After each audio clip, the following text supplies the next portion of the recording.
well, all righty. So shall we pretend to have a panel? Yeah, we should totally do that. Okay. Yeah, because it's time and everything. Right.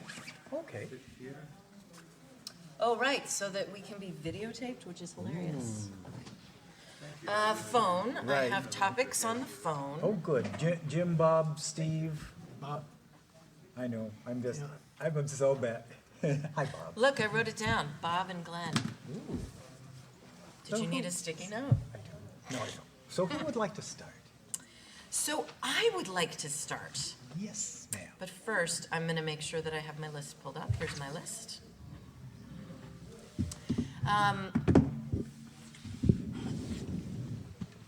We will use good microphone etiquette. Glenn, scoot your card over a little bit in front of you there, would you? Oh, there you go. We will use good microphone etiquette so that it shows up well on the videotape, right? So that the video can hear us.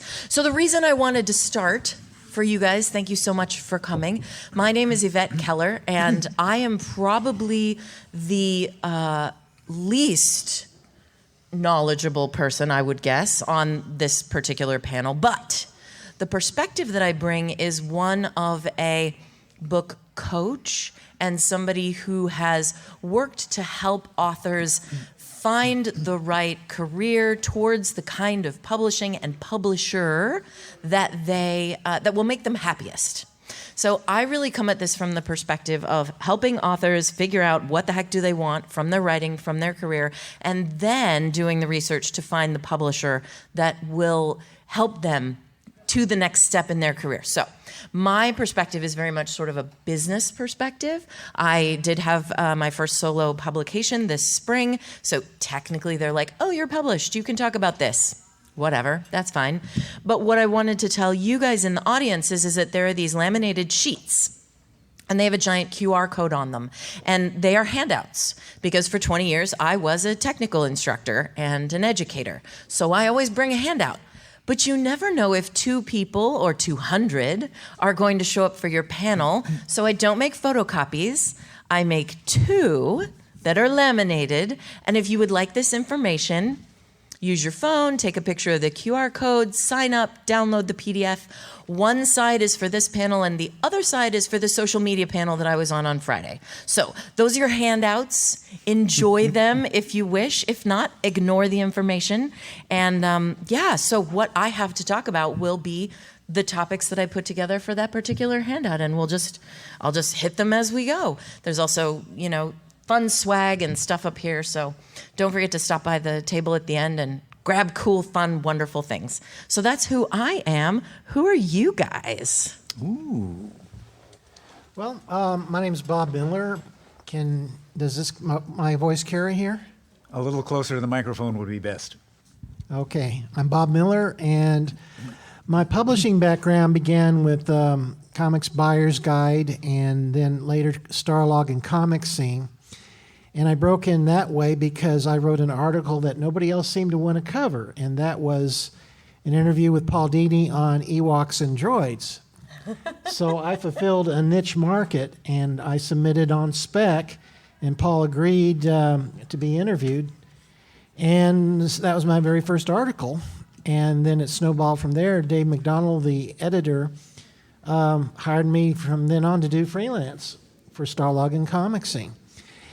And that provided the foundation of the current book series that I'm on. It's called Batman the Animated Interviews. And it's a 5-volume set from Bear Manor Media.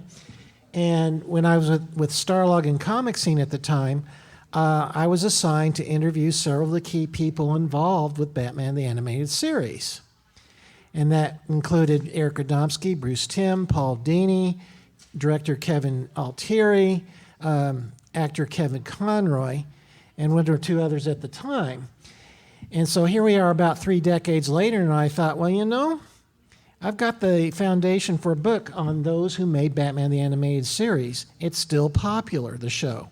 They sold quite a lot of Blu-rays. And I had progressed through the animation industry as a writer and storyboard artist. I was on The Simpsons for 4 seasons, and effects artist on Space Jam and Quest for Camelot and Swan Princess.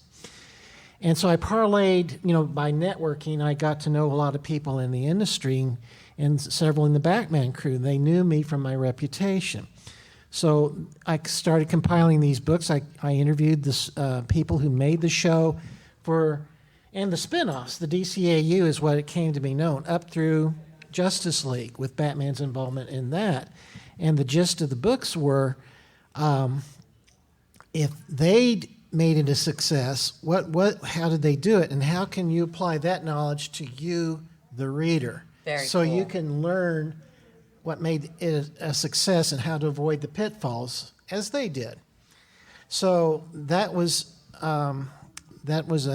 is a major nonfiction project. I've been published as a nonfiction author. Also, Star Wars Historical Source Book, which documents everything that's been published on Star Wars, the original trilogy from 1971 to 1990. I've been to the UK 4 times, Vancouver, Germany, France, libraries all over the United States compiling information. I collected information about Star Wars because I wanted to know, why is this a fantastic film? And learn about the people who made it. Yeah. And pass that along to people. So the first volume sold out. It goes up to 1976. It's out of print. But I'm going to, keep going until the year 1990. But in the meantime, you can go to Facebook, the Star Wars Historical Source Book. If you want to ask me a question about Star Wars lore, behind the scenes, it's more fascinating behind the scenes than it is in the films. Trust me on this. I mean, for instance, Craig Miller, who is the first fan club director, met his wife through promotion for I think it was Return of the Jedi, or else when R2D2 and C-3PO made an appearance on Sesame Street. Cool. They were in New York at the time, and they met. So, Star Wars changes lives. Yeah. Very cool. Yes. Now I know that Craig Miller had something to do with Sesame Street. My brain is just fried. I'll tell you who I am, but Bob, three things from what you said just leapt right out at me. The importance of networking, yes, of knowing people and being in contact with them, building your knowledge base. You like a historian, which, by the way, I resonate with that because I'm sort of a historian as well. Like a historian, you gathered knowledge, you gathered information, you met people, and you made interconnections with those people. I learned on the job, actually. And it was your passion. So that all informed, and eventually it's led to published books. That's great. Yeah. Okay. So I'm Glenn Olson, and this is my third career. I've mentioned at this convention before that I started out doing something else, and my second career was as a firefighter and paramedic and fire captain, and I taught disaster preparedness, and I prepared training manuals for firefighters and civilians, and some of my work was repackaged and distributed by FEMA. So I learned some technical writing stuff, and that was fun, except I had to be teaching firefighters whose attention spans are a little less than 7-year-olds most of the time. So I learned to be dramatic. And at night and for fun, I wrote fiction. I'd always read science fiction and fantasy, and so I wrote it for my own pleasure until the day that I decided I'm going to write a novel. And then Steve Barnes said to me, so you're writing a novel. How many short stories have you written? I said, well, I haven't completed any. And he said, write a short story. Okay, I wrote a short story. Then I went back to my novel, and Steve said, great, now write another short story. Eventually, I had enough short stories. I started sending them out to things like Writers of the Future, to contests and things like that. Nice. And eventually, they got good enough that I compiled them into a book of short stories and self-published that. So I transitioned as I was aging out of the fire biz, the rescue biz, into something that presumably is a lot less dangerous, except to your characters. and possibly your ego. Definitely that. It's only ink. Steve Barnes says it's only ink. And so I do have the story of how these two books got published. They a little bit different story arcs for each of those. We'll talk about that later on in the program or whatever we're going to talk about. Yeah. Well, I love your summary, actually, of what Bob was talking about. As far as, and I also love from what you said, the whole second career, third career, which is sort of where I am as well. And I love the fact that you talked about the knowledge base and the who you knew and following your passion, because the story of this publication, which just came out in April, this is the Douglas Adams London Map and Guide. It's not even a book. It's 4,200 words that will take you to 42 actual live places in the world. It's beautiful. It is an artifact. It is so very niche. I mean, you talked about following Batman and Star Wars and being in those fandoms really deep. That resonates with me because I'm so deep in the Adams fandoms in order to be able to create this thing that is pretty much of no interest to anybody who isn't a Douglas Adams fan who wants to go on a literary tourism adventure. But I will also say it has been such an incredible journey to connect with those fans and to do these nonfiction projects. I mean, I've read every biography of Douglas Adams. I've spoken to his business partners. I went to England to meet all of these fans who were in the original fan club and you know, all of these different elements of getting deep enough into the community to be able to understand the history, to be able to understand the audience for the things that I was trying to create. And when we get ready to talk about, you know, how do I find a publisher? A lot of what we're really talking about is how to find the right publishers for the things that we want to create and have out there in the universe. I could have written a fictional account of a woman who really loved Douglas Adams and went to England and went to all these places and did fun things. But I wanted people to be able to do a thing that I did. I wanted to give them an experience. So I started with the map. So anyway, all of that is to say, now I kind of get why they put us together on a panel, is because we have all this cool stuff in common, even though it doesn't look like it on the surface. And I am very excited to hear more about your publishing journey and specifically, you know, how you got in with these publishers and created this long series and how you keep in touch with your audience to be successful enough to continue to publish in your niche, because that is kind of amazing over years and years and years. And I'm fascinated to hear about that. So talk a little bit about that. Talk a little bit about the publishing journey from the standpoint of figuring out who your audience is and making a choice as an author to do this, that, or the other thing. Because it sounds like there's tons of different things you could have done, and yet you're choosing your projects and what things you're publishing kind of carefully, yeah? Kind of towards your passion. Well, yes, but I'm also trying to break in as a fiction writer. And to that end, I've got my characters on Facebook. Nice. Yeah.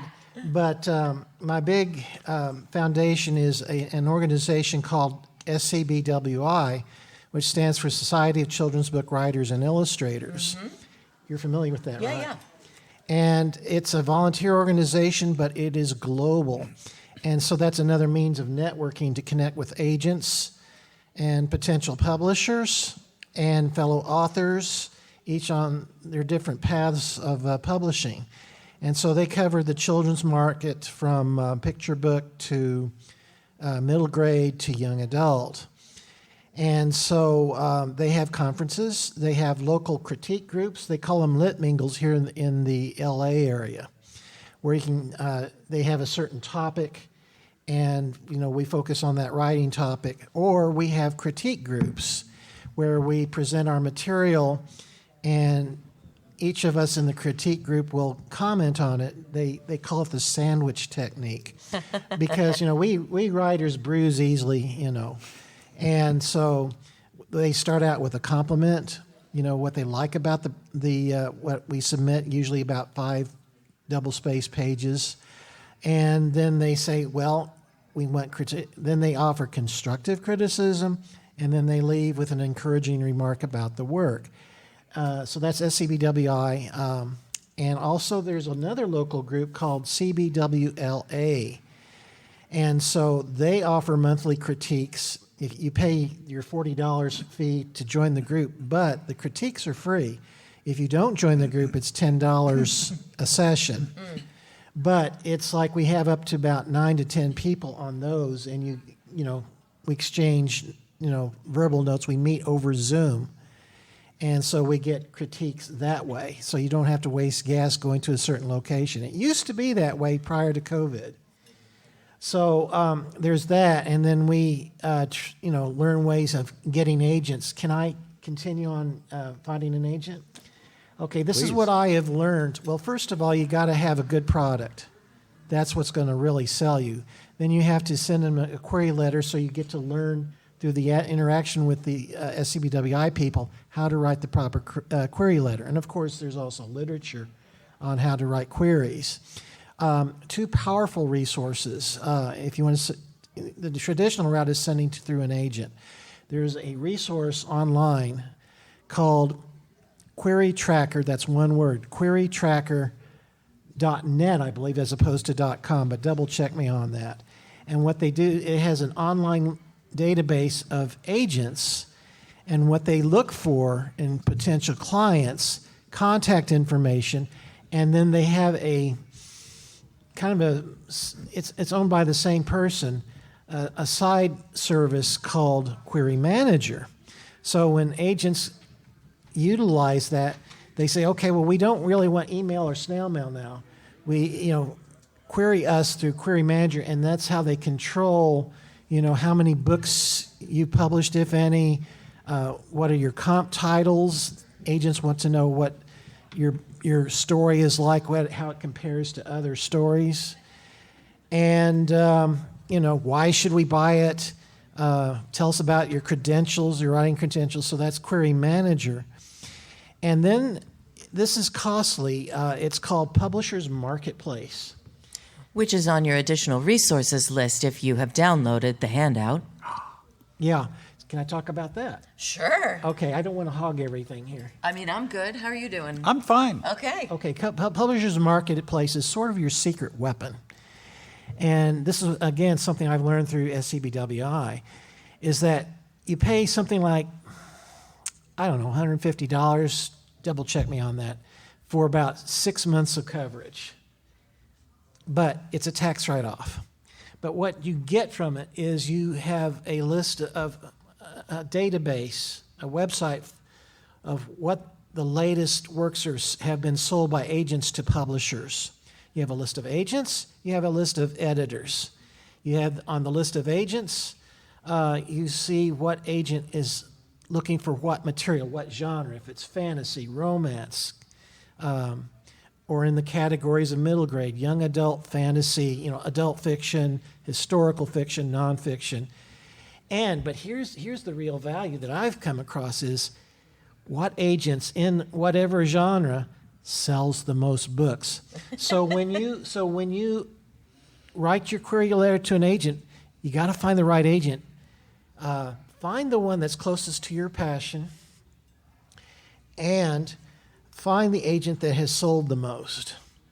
There's a little section called deal makers. Yeah. And so it'll have a list of the top 25 or so agents that have sold the most books in that genre for the past 6 months or a year, the latest information.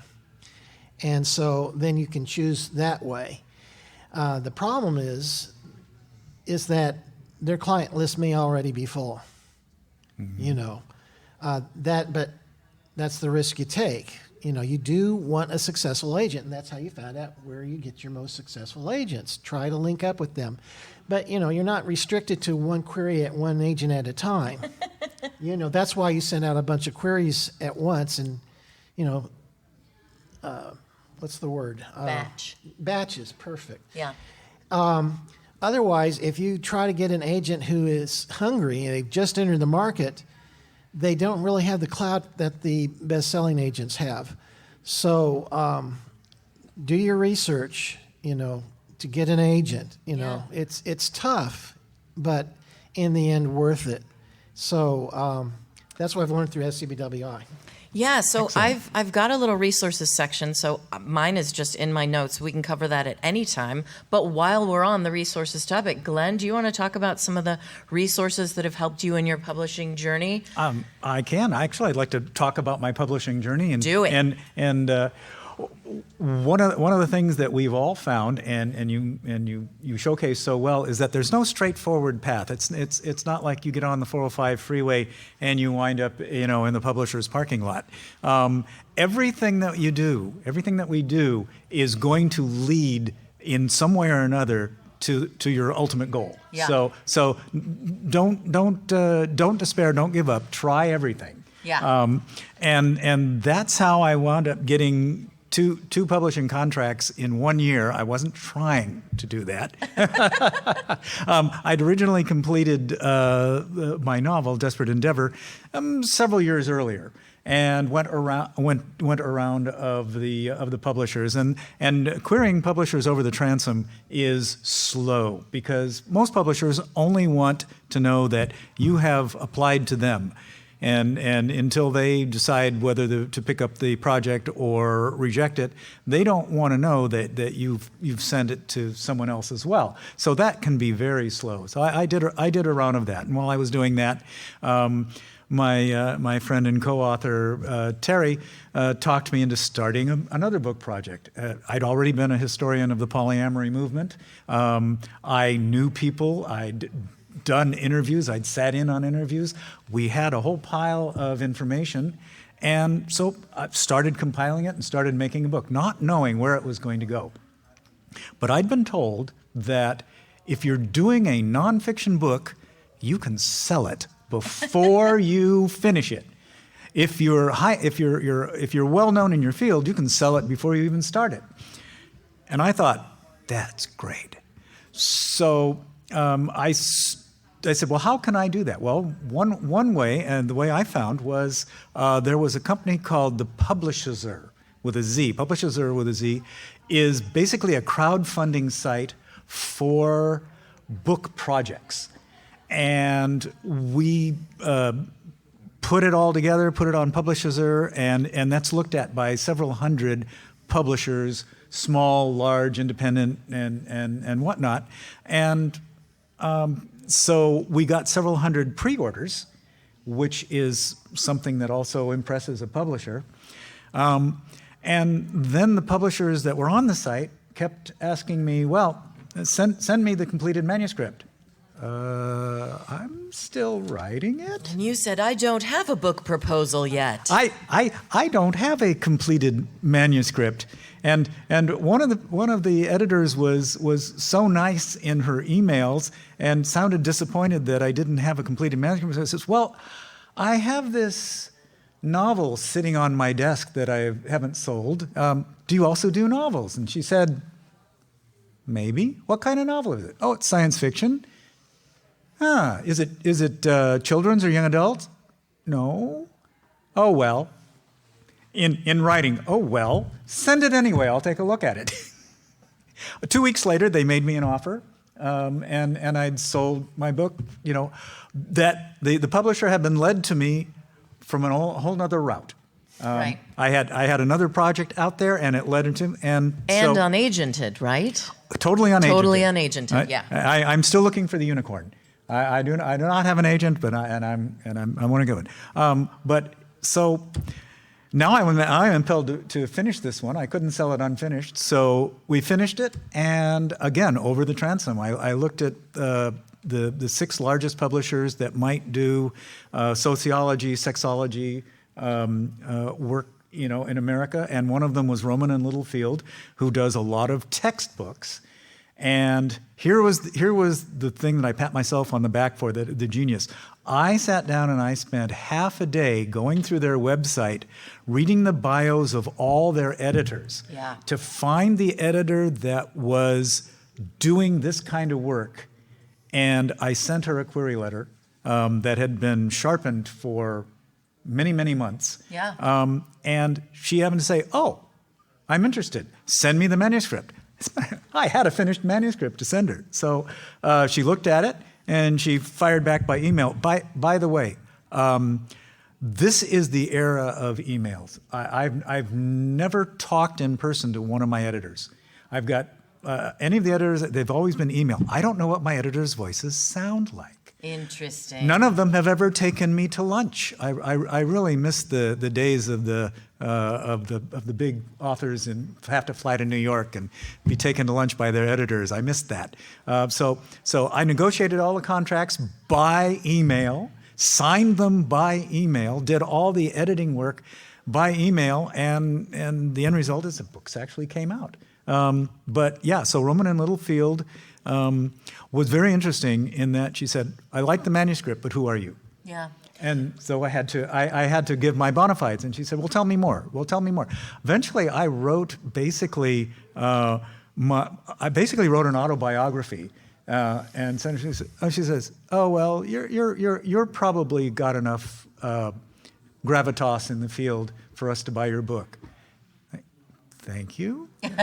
kind of with faint praise, but she set a contract, and we sold the book. Yeah. Well, so let's bounce. You talked about negotiating your contract. What were I'm just gonna make something up here.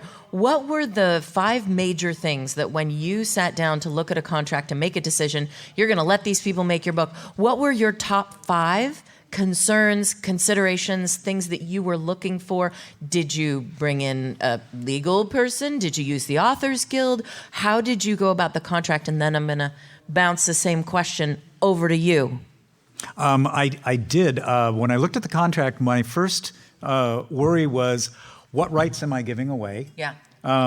Actually, my first concern was, were they the right publisher to get it out in the world, and would it sell? Yeah. But I'd already kind of made that decision when they'd offered me the contract. So what rights am I giving away? What rights are they asking for? They actually wanted rights in perpetuity on all media in existent or to be invented. Very interesting. So yeah, and you ask your legal person about that, and so the wording on that was I was far less interested in what I was going to make per book, because I'd been told that was if you're a first-time author, no one is going to offer you more than just pittance, 2%, 3%, something like that, and just live with it.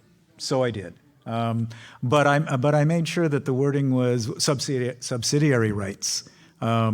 Subsidiary rights are probably more important for your fiction work because you might be having a movie made from it. It's kind of unlikely that a textbook on a sociological movement is going to result in a movie. But if it does, I asked about those subsidiary rights also and had them very well spelled out. So I don't think I have 5, but those were the 3 very important. Were the big. Those so are the big were ones they for the me. right publisher? Were they going to support the work? What were the subsidiary rights? And then you mentioned one other thing. You didn't worry much about the I didn't worry much about royalties. the royalties. Yeah. Yeah. I am got enough professional writers in my friendship group that they kept telling me, you're a newbie. They were giving you good advice. Exactly. Cool. Take what they offer you. Stand firm on a couple of things like subsidiary rights. Yeah. And then just roll with it. And then when you get more of a name in the field, whatever field that is, you can command higher royalties. You can command better. Yeah. All right, Bob. How was your contracting experience for your books? Well, I joined an organization called Authors Guild. Yeah, that's Authors Guild. That is also on the list of resources on your handout. And so, what they offer, the most valuable service they provide to me is legal service. So you can send them the contract, and they will go over it. They have their own legal team. They'll go over it and get back to you. It may take a while. It may take several days because they've got a few, lots of members. But they send it back and they give you their advice. And here are things to change. And then you can proceed from there. and it may involve a negotiation with the publisher. Though if you get an agent, it would be through the agent. Yeah. Another service that they provide is they have an online forum, and if you sign up for their emails, you'll see the messages update all the time on a daily basis. And you can ask questions to the membership, like, how do I publicize my book? You know, how bad is AI in the publishing industry? What agents would you recommend, or things like that. And so you can get your question out there and answered by people who are members of the group. So that's the value of Authors Guild. It costs about, I think, $125 again a year. But again, check what I've said here. You know, I'm just going by memory. But it is also tax deductible. But it's like $125 a year for legal service that's free through the group. I think that's a bargain. Yeah. So, yeah, and it's a really reputable organization. There is a minimum amount. There's a couple ways to get in, but you do have to apply. And in order to have a full membership, you do have to have made a certain amount of money as an author, and you have to prove that to them. So just to start with resources, and then I'll share a little bit more about my publishing journey to sort of round out. Publishers Marketplace and Publishers Lunch are both on the additional resources list. The Authors Guild is one that's on there. And then someone who has the pulse of the publishing industry, this is under the section that's called Additional Resources, Know the Industry, is someone named Jane Friedman. Oh. And I don't know if I mean, obviously you've heard of her. She has made this wonderful community and reputation for simply taking a constant pulse of what is going on in publishing and making it understandable to authors. And she is just an incredible resource. So she is also on that list. And then the last thing that hasn't been mentioned yet that is also on this list is something called Writer Beware, which is sponsored by the Science Fiction Writers of America and is an incredible website to help you not get scammed, to help you not get taken in by an agent that is just pulling one over on you. Writer Beware constantly has all these wonderful articles and a really great searchable knowledge base, so that if somebody is approaching you or you think that there's something you might want to get involved with, always go do a search and check Writer Beware first. So those are the resources that I grabbed and pulled together for you on my handout. So it's amazing that some of you guys have already used some of those. One of the things that I wanted to, I'm going to write down, and I'm going to go check out the publisher thing. I would love to hear a little bit more about that. Two more resources that came up as Bob was talking that were not on my list because I wasn't thinking specifically about getting agented or agenting, or I'm not really sure, getting an agent. There is a place, in addition to the Query Tracker and the Query Manager, there's a place called MSWL, which is manuscriptwishlist.com. Agents and literary agencies go on there and they create profiles. And then they just say stuff like, I'm looking for this. And again, it is all fully searchable. So as long as you know your work, which that's a whole nother step in and of itself, is knowing what it is you've written and who it's for.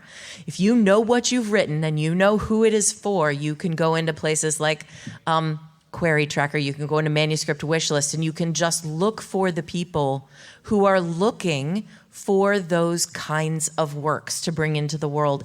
And then the last one is very similar to, it sounds like Query Manager. It's something called submittable.com. And signing up at submittable.com, if what you're doing is actively, trying to get agented, or you're actively submitting short stories, submittable.com is a really, really great place to just go build a profile on, understand how things work, and then you'll start getting emails from Submittable that says, oh, this magazine is looking for this particular agency is looking for that. So submittable.com. Again, that's not on your resources sheet, but that's another resource that's available to you. All right. So, any other resources that you can think of, and then we'll just sort of close out that section, and then we'll talk a little bit more about other things. I think you've got it covered, although I do love SIFWA. SIFWA, yes. And SIFWA, like authors, you do need to have had a certain number of sales to be eligible as a Yes. as a but if you are eligible, I would say become a member.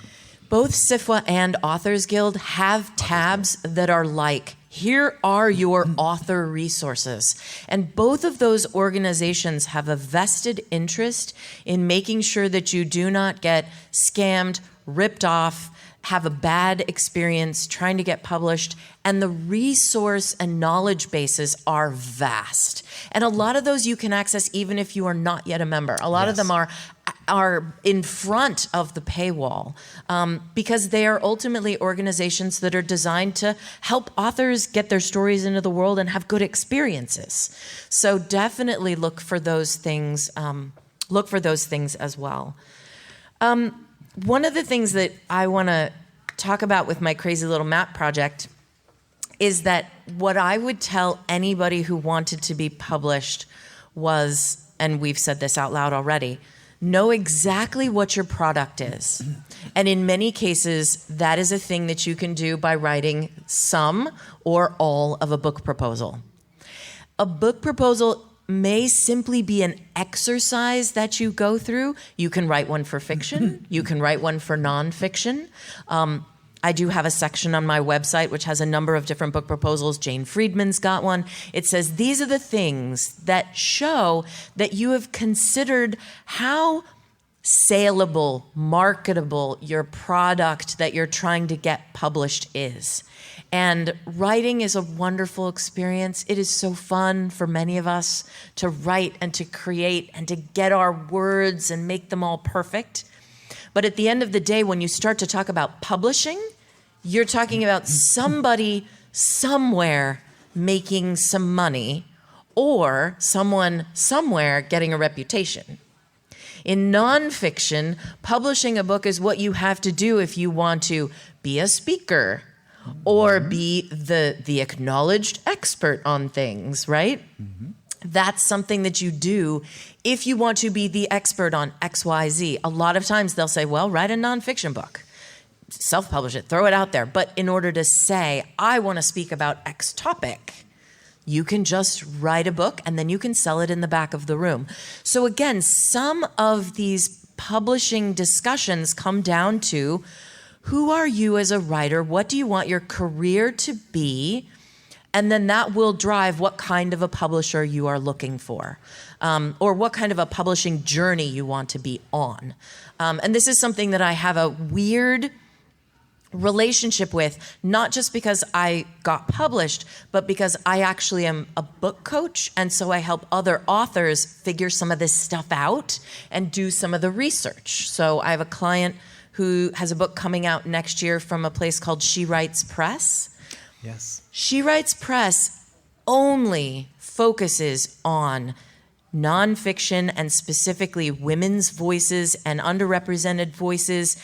And it's this very niche, very narrow, very interesting area of publishing. But someone has to do the research, and it's either going to be you or maybe it's going to be your agent if you're that lucky, to say, what is the thing that I've written and who is looking for that thing in the world? Who wants to help me bring this properly into the world? And that is a really interesting business and artistic endeavor. Mm-hmm. Really, it is. It's a combination of the two. So just recognize that there's a whole aspect to writing an amazing product, like writing something great. That's baseline, right? Yes. Bob mentioned that. But then also figuring out when it goes into the world, someone's going to have to buy it, someone's going to have to sell it. If it's going to be read by people, which aspect of it makes it unique? And specifically back to the agent question, the thing that I have always heard when you're writing query letters is make sure that they always say, why What is it? Why are you the only person in the whole world who could possibly have written this particular thing? And why is it important right now? Because some books could be published at any moment. But for an agent, for a publisher to take a project, they want, why is this important and great, and why is it needed? Why are you the only person who could possibly have written this book, and why right now? Yeah, Bob. So a couple of points on that. Again, through SCBWI, they have conferences, regional conferences, where they bring in editors and publishers. One that was local allowed for a little bit of extra money to have a face-to-face meeting online, through Zoom. And you can actually do what's called an elevator pitch. Yep. And so I got to talk specifically with a publisher. And one of the questions he asked was, why did you write this book? And my answer was, well, because I like the character. The character drives the story. And I had explained what the story was about, what the concept was, what the comparable books were featuring this character, and why people would buy it, and what my credentials were. That was part of my presentation. We were only allowed 10 minutes. So you've got to be really concise when you do your pitch. It's got to be like a condensation, like 1 to 3 sentences. That's all the time you have. And then maybe halfway through the pitch, then the agent, you have to listen to the agent's response and respond to one of any questions he has or she has. There's that. Also, if I can mention this, when shopping for an agent, go to Twitter, and you may make yourself a list through manuscript wish list or whatever. Find a bunch of agents. You may have already researched this through Query Tracker as well, but become Twitter friends, ex-friends, I guess what you'd call them, and see what it is they're looking for. A little bit of light stalking. Yeah, pretty much. Or learn things. What they'll say is, I'm closed to queries now. Query me a month from now or whatever.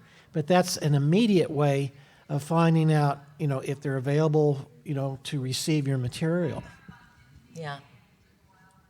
I don't know if they'll ever do it again, but there was a thing on Twitter/X which was called Pitch Madness. And that was a very fun thing to participate in. You can look for it online. Again, I don't know if they're going to continue to do it, but you would use your 240 characters. You would use the hashtags for the thing: hashtag fiction, hashtag nonfiction, hashtag, young adult, hashtag crazy fan whatever, and then you would get your 240 characters of your pitch, and agents would sit there during that 24 hours, and they would just sort by the hashtags, looking for pitches that interested them. I'm going to keep talking for a second, Glenn. Wow. Sorry, because this is a great segue to how I ended up getting this particular map published. So I did Pitch Madness, and I had 3 different publishers who said, "This is an amazing pitch. Please send me your book proposal," because it was a nonfiction book. I had written about 50,000 words of what I thought was a travel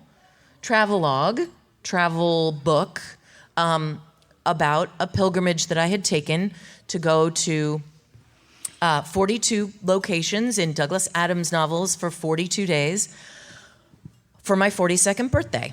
I did this trip. I didn't think about it much at the time. I vlogged, because back in those days we were vlogging. That was a thing.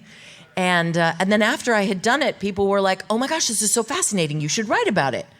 So I found a travel writing group online, very similar, where we would write, we would turn stuff in, we would get critique. And I had, actually more like 30 chapters. Each chapter was a walk where I would talk about the places I'd gone and how you could go there and things I'd experienced and what I learned. And then I had these 3 publishers who were interested in my pitch. One of the publishers said, "Well, this is kind of an interesting memoir, but it's got all this travel stuff in it." One of the publishers said, this would be a really good travel book, except there's all this memoir crap in it.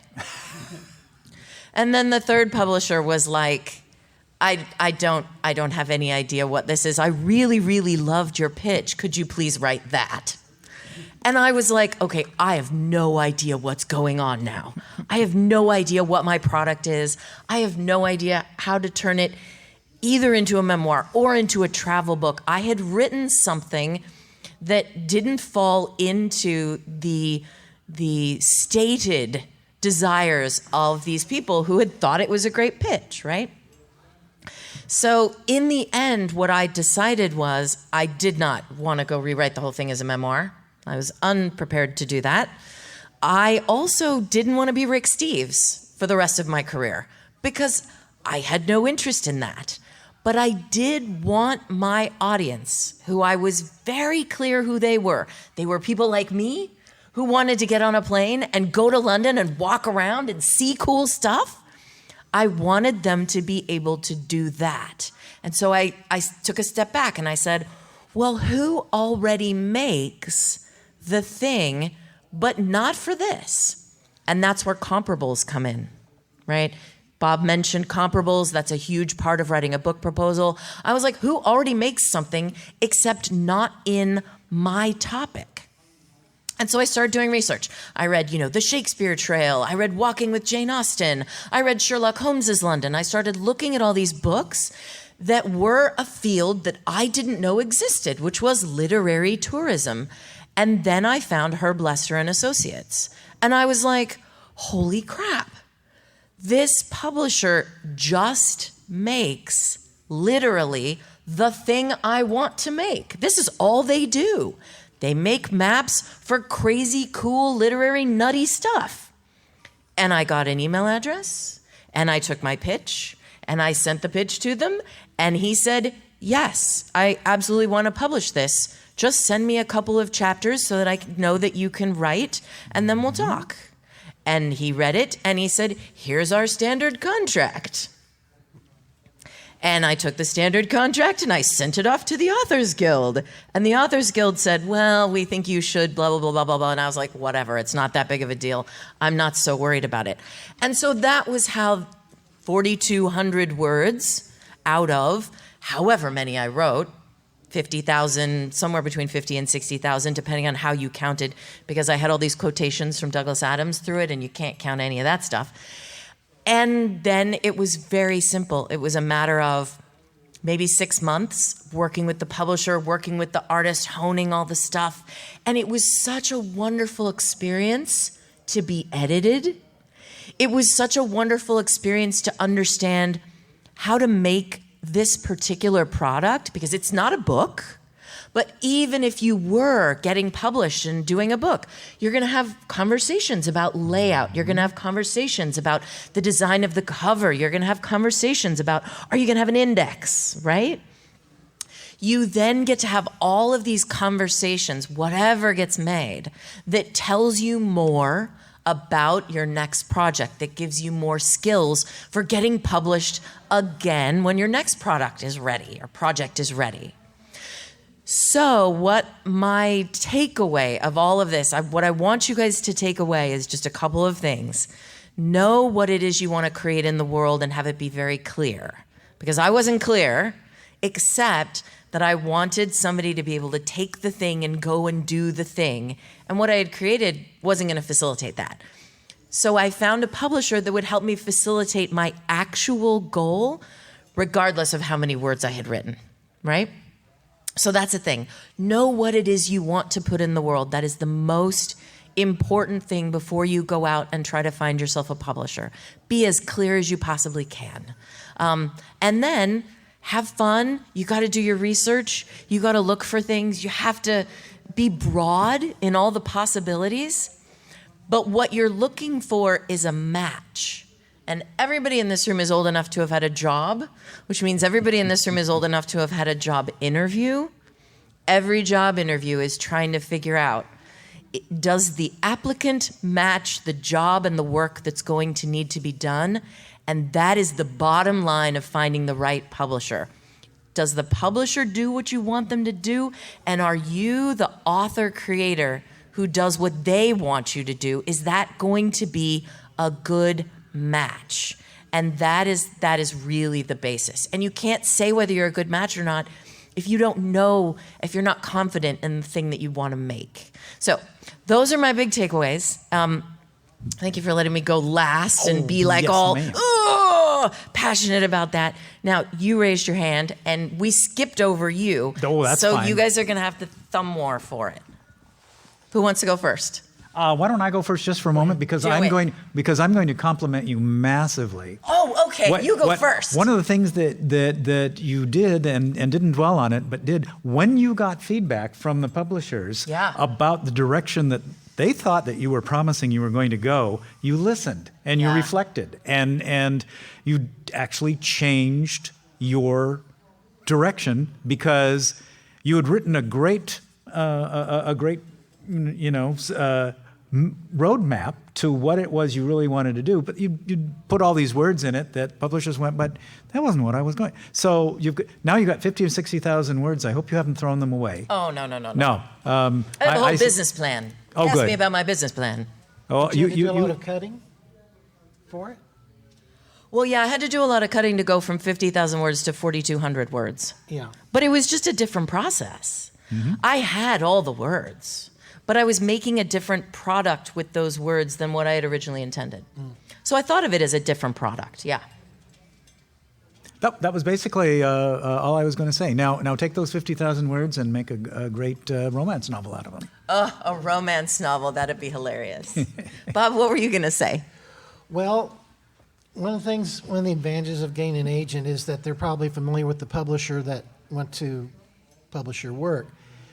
And what you need to find out is how much publicity the publisher is willing to do for your work. I mean, they're going to focus their budget on the big heavy hitters like Rowling and King, or Lee Child, because they get a big return on their investment. But they're not going to spend as much money promoting your work. So they're going to want to know how much work are you willing to put out to promote your own product. One of the things I'm doing with my fiction characters, I haven't sold them, but what I've done is I've put on placeholder sites, both as websites and on Facebook. And so they're there. And what's remarkable is I have this one character. I call him the Justice Dragon.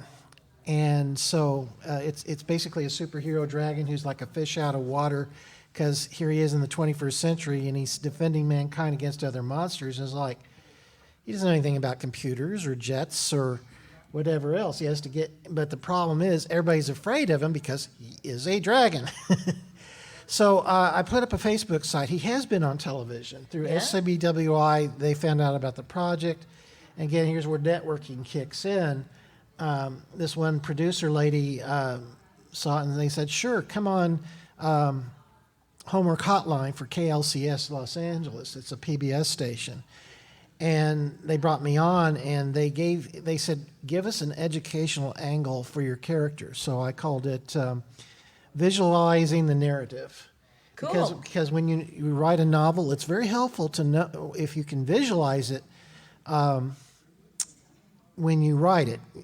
And so what I used as an example was from another PBS show called Dragon Tales. Cool. And me being involved in animation, I was able to demonstrate, using the educational angle, why it's so important to know how big your dragon is, why Quetzal is like 3 heads higher than Zack and Wheezy and Ord, and Cassie is like way down here. But it's very important to know the size relationship of your characters or their colors, so you can give their descriptions in your novel if that is the case.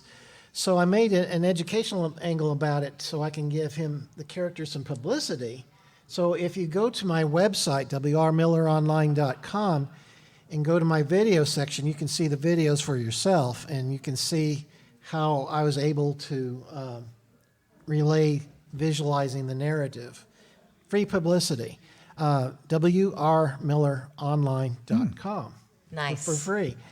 So anyway, I've got a placeholder site on Facebook with that character. He's got, I mean, without any, I say placeholder because I'm not actively promoting it. I wondered what you meant by the term placeholder in this Well, case. I don't want on anybody else Facebook. stealing the term Justice Dragon. Right. That's why I've got a website of the character, and you can go to justicedragon.com and see what he's all about. I got Pukeko Pictures of New Zealand to actually animate some clouds for me at different times of the days where you're like the character and you're flying through the clouds, in morning, afternoon, night, depending upon, the time you visit the site. Right. Based Right. on Mountain Standard Time. So, just to show the potential of the show if it ever becomes a show. Yeah. Again, another way of generating publicity for your character. But through the website on Facebook, I've gotten 2.1K followers without advertising it. Yeah. Somehow, and a lot of them actually are from Africa, like at least a good third or even a good third people wandering in from Africa saying, follow, So and may I insert that Facebook is not dead, and it's not just for old people. There's 2.8 billion people Yeah. on Facebook right now around the world. And so agents will want to know in your query letter, do you have a social media presence? So if you can What build is up your some, author platform as part of what your, is your author platform, and if you can do what I did, get a placeholder site for your characters, get an artist to render your character or whatever, and start accruing followers, that'll help you in your query letter. And there's a ton of ways to do that. It's actually on the other side. It's on page 2, because this is the panel that I spoke on Friday, actually, was the social media, how to prepare your social media and do your author platform.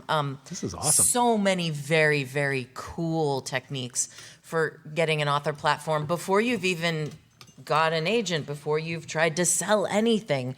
That is a huge piece, because they do want to know that you're going to go out there and do work.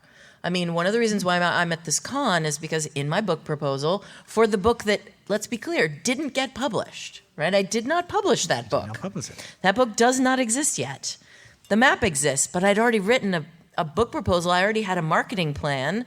It included 4 conventions where I would speak on panels and talk to people about the fact that this book existed. Well, I'm here because I'm following the plan, even though I didn't get that particular book made, because I don't know how to go to conventions and talk on panels, right? It was just a part of making a marketing plan and following the plan. But when I do go to get those books published, I can be like, here's the marketing plan, here's how I followed it, and here's how many copies of not even the book that the plan was for that I managed to sell. And so we are, as authors, trying to have careers, even if it's our third career, even if it's a half a career, even if it's a side career, it's still a career.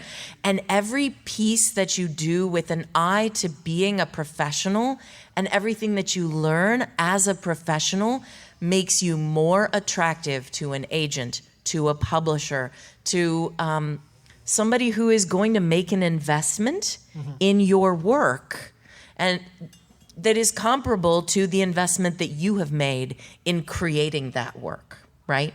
Yeah. Good point. I told you at the beginning of this, I'm in it from the business angle. This is proof. Love it. Shall we take any questions from the audience? We should totally do that. Hello, audience. Do you have questions? Crickets. Not particularly.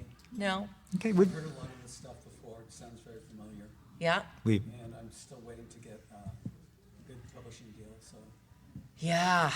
but I do have a website. I do have an internet presence. I do have a following. So I'm already doing some of that stuff. Oh, very good. Awesome. Very awesome. I had not realized that I was promising that when I sent my pitch letters out, sent my proposal out, and I just threw into it that I make presentations at science fiction conventions. And I actually sold this book to Roman and Littlefield based on the fact that I go to science fiction conventions as they want to talk about polyamory at science fiction conventions? And I said, oh, yeah. Yeah. And so I'm following through. This would be called proving that there is an audience for your work. Indeed. So, Yeah.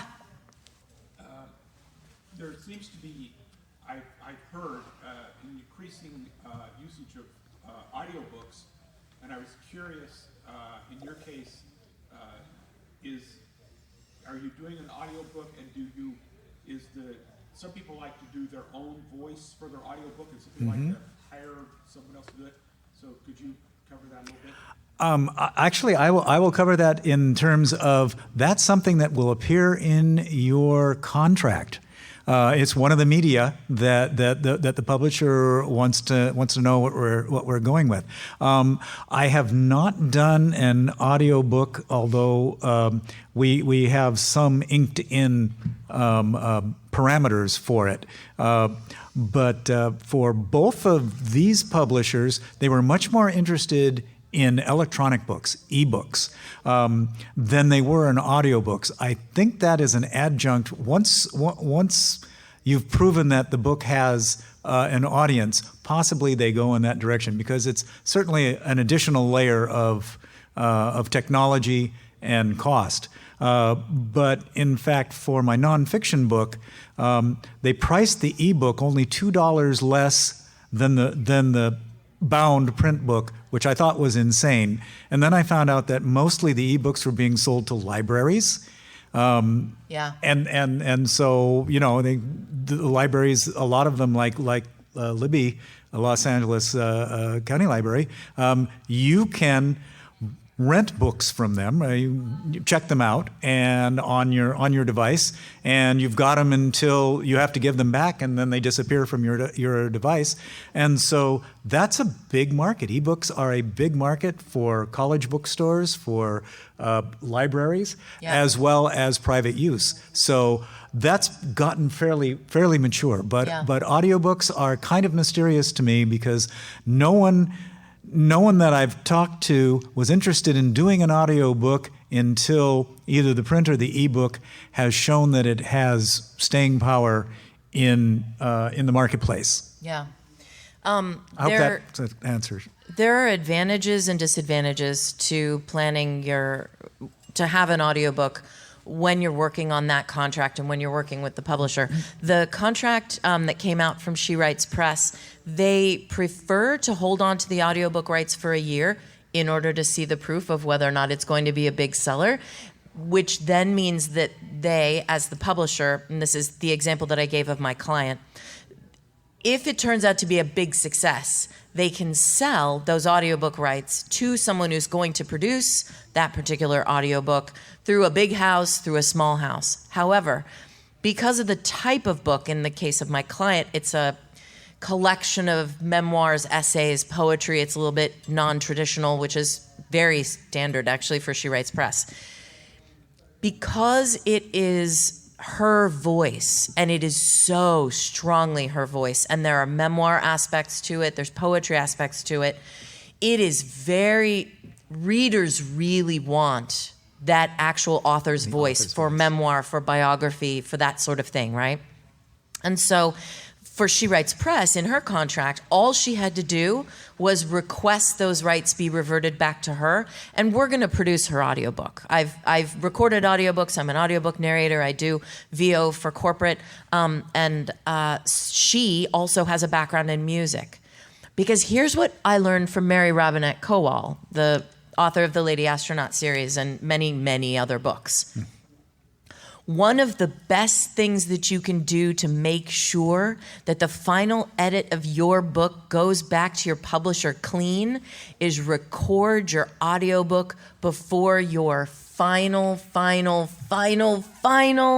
edits are due. Because if you're your own narrator, and not everybody can be, but in Mary Robinette's case, that's her profession, right? She did that for a long time. She was an actor. She was a puppeteer. You get those final edits, you sit down, you have your relationship with the microphone, and you get ready, and you do all your preparation, and you read your work, you are going to find absolutely every mistake in that manuscript that you haven't seen in months. So her books end up being that clean because of that. And she always releases her audiobook simultaneously with the ebook and the published book. What a wonderful trick of the trade. In a perfect world, that's what you can do. But of course, it entirely depends on the book. I'm not going to narrate a map.